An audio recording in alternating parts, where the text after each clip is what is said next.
Narito ang ibang balitang tinutukan ng 24 Oras Weekend. Timbog sa Taguig ang dalawang suspect sa pagtutulak umano ng mga disposable vape at cartridge na may lamang marijuana oil. Nakatutok si Jomer Apresto.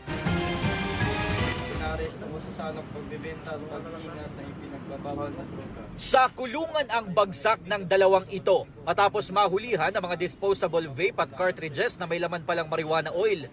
Matapos ang ikinasang drug buy bust operation sa Barangay Rizal sa Taguig City. Ayon sa pulisya, karaniwang target ng dalawa ay mga teenager na umu-order online.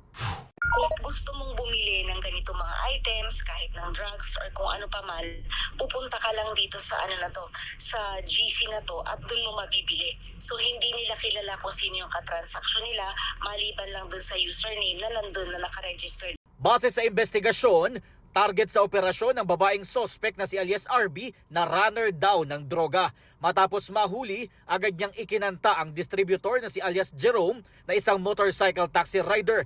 Ginagamit daw nito ang kanyang trabaho para magbagsak ng droga sa iba't ibang lugar. Nakuha naman sa operasyon na mahigit 50 piraso ng disposable vape at 11 piraso ng cartridge na may lamang marijuana oil.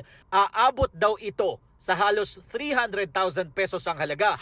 Yung kinukuhanan kasi nitong ating suspect is hindi rin niya personally nami-meet pa.